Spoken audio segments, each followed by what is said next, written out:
I got a 2015 Jeep Cherokee Limited, and my washer bottle leaks. So I need to figure out if it's the tank, the bottle, or if a hose, or the pump's broken. So we need to raise it up, but one thing we need to do first is we need to undo this 10 millimeter right here, take that out, take your cap out, off, get a little, just lift up one side,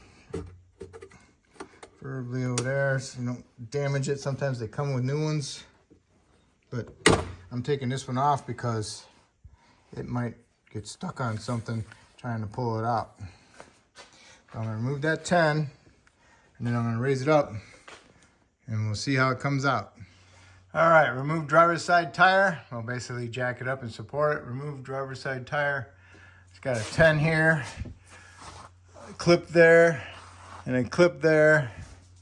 2 plastic rivets on the bottom that goes through down here. And you got an 8, an 8, and an 8. Move those, lift this thing up right by there, like that. And then you got a 10 there. See, here's the leak. And you got a 10, you got a 10 bolt there and a 10 nut back behind here for that little round outlet is. That's all I know at the moment. So I'll have to unplug it, unplug our motors, get a pan, catch it. Okay. Okay, there's another one right there. I took this one out. I one up above the fog lamp. Okay, you know what's bad? Go ahead and poke a hole in the bottom of it. Heat up a screwdriver, poke a hole. I tried disconnecting the level sensor and it came out and I took a bath. So, great. All right. So I'm just gonna drain it, unplug everything, and the bottle will come right out. Haha. Okay, it came out. A little tough, but it's out. Now I just have to push the new one up in there. I'm gonna reuse my old washer pump and sensor, because sometimes the aftermarket ones, they're no good. Okay, I pushed it up in there just like that.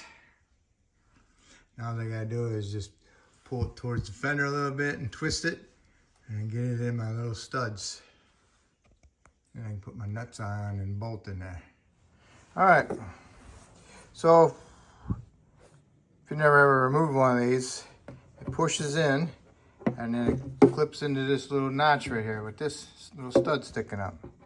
Push it in, down there, and then push it into the notch.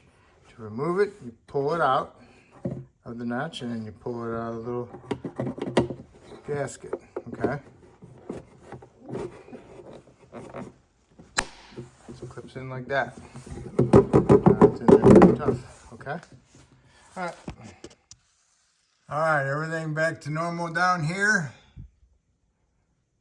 What I'm going to do is lower it down and fill it up with some washer solvent and double check that everything works. And then I'll go ahead and put the 10 millimeter bolt on top, and then I'll put my fender skirt back in. And then put my tire on. Okay, everything works. Took over a gallon of my washer solvent. I don't have no more. All right, got all my fasteners, screw, or a bolt, 3 screws, and 2 fasteners on the bottom. Put my tire on, torqued it to 100 foot-pounds, and that's it. So that's how you do your washer tank, bottle. So hopefully I helped you out, and hopefully you help me out by subscribing, and have fun.